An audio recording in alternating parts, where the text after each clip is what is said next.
All right, we're gonna make this one super quick just because I went out and played a golf course. I didn't film the round like I normally do, so I don't have a ton of footage to show you guys. But since I'm on this journey to 100 courses, I have to talk about every single course that I play from here on out. And this one's gonna be no different.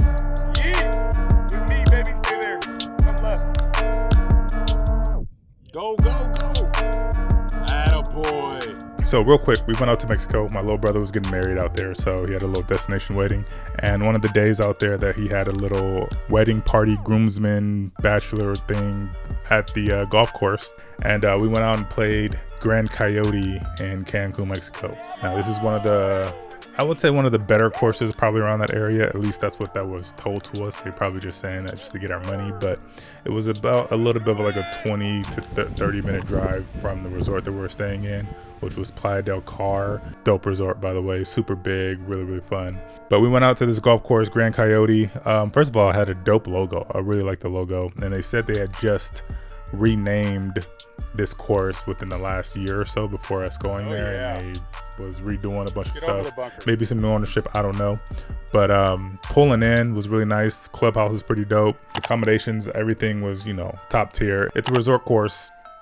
So checking in, everything was smooth, everything you would expect with a resort style course. We get out to the driving range, free balls, which is always nice to see. What's really cool about this course that I felt was kind of unique is, you know how you have, in some courses you have like cart girls that drive around and you have stuff on the golf course that you can go and buy. Like right by the first tee, they had like a bar set up. And, you know, Mexico, it's tequila all over the place, so they're trying to sell all that stuff.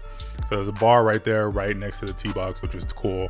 But the cool thing about this course, I don't know if it's just native to Mexico or I've never seen this before, but when you go out to buy something, either from the cart girls or from the bar or from the restaurant, whatever, they ask you for your golf cart number.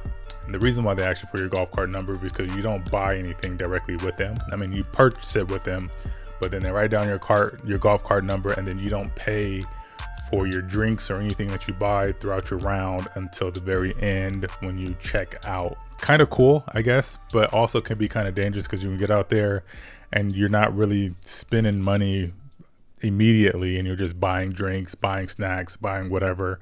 And then at the end of it, you get hit with a pretty hefty bill and you're like, damn, I drank all that. But me and my boy, I was with my brother in the same car and we didn't really do anything. We didn't go too crazy, but some of the guys that was with us was running up the bills, so it was kind of fun. You know, I thought that was pretty unique. I thought that was kind of cool. And before we start talking about the actual course, I did want to, because I was going back and forth with ChatGPT and trying to get something that I can give you guys in terms of like a little bit of history about the course. So here it is. Gran Coyote opened in 2011, and I think it was, like I said, recently just renamed to Gran Coyote within the last couple of years. It was designed by World Golf Hall of Famer and 3-time major winner Nick Price.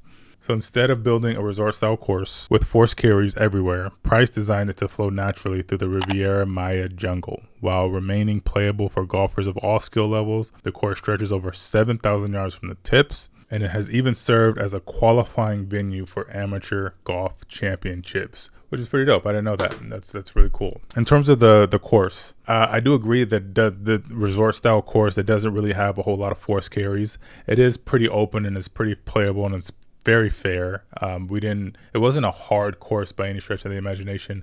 There is a lot of water on the course, which is, you know, could say to the difficulty level, could be hard, could be not, whatever the case may be. But I did feel like water was in play a lot.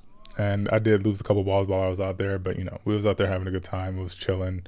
I don't think there's nothing really overly memorable about the course itself. I mean, if the holes weren't nothing crazy. I mean, yeah, like I said, there's water throughout. There's nothing that, you know, anybody haven't seen before. There wasn't no crazy, overly spectacular signature holes or par 3 holes or anything of that nature.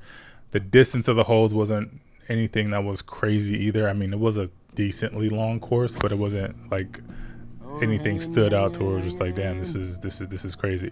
So we had 3 groups of 3, and because we had a bigger group, I guess we were supposed to all go out at the same time, but because of pace of play and all that, they broke us up into 3 groups of 3.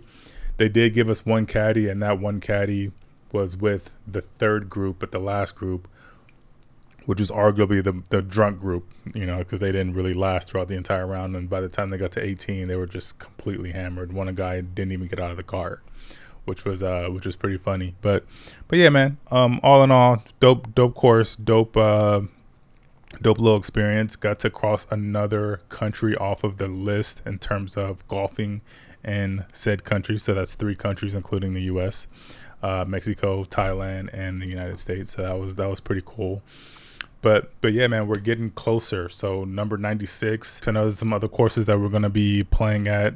I think I'm playing something this upcoming weekend, so, which is pretty cool. So stay tuned for that. Or I think we're going out somewhere in the desert again, because I love my desert golf. But yeah, course number 96. We're getting closer and closer to that 100 milestone, and then once we get there, it's just the floodgates are going to start opening. We're going to start hitting as many golf courses as I possibly can, because I'm motivated now. It's like, now that I'm on this new journey of kind of trying to, you know, really pile up the golf course list, it's getting me excited, and it's making me research a bunch of different golf courses of where to go and play and things of that nature. I want to start hitting different states and traveling to some of these golf courses and playing some really nice courses. I don't really want to start filling up the list with a bunch of muni courses, although there might be some sprinkled in there here and there throughout the journey. But I'm trying to hit some of the big dogs, right? So I'm trying to hit a lot of the high courses, so some of you guys can really see some of these courses and what they have to offer. I will try to do a better job at documenting my experience throughout these courses, not just the golf course itself, but showing the facilities a little bit more, the food, the restaurants. Bear with me. These things are only going to start getting better and better, hopefully. But like I said, you know, realizing that I was so close to 100 and kind of making this channel be about this new journey is going to be pretty exciting. And yeah, stay tuned for it, man. We're going to be hitting some more courses up here pretty soon in California. We just got back not too long ago. Very tired. And yeah, I can't wait to get back out there. So probably going to rest for a little bit and then maybe hit it back in a week and just get right back to this thing and see what we can, what kind of courses we come up with. But yeah, like I always say with these videos, if you guys have course recommendations, make sure you guys hit them up in the comment section below. We're trying to get as many courses on my radar as possible, so I can just kind of pick and choose of where I want to go to next. And who knows, man, maybe I can get some of you guys that's fans of the channel. We link up with some of y'all, get some courses under my belt and play with some of you guys and try to share this journey with, you know, all the people out there that's following me. So yeah, hit me up. And until next time, I will catch you guys in the next video. Peace.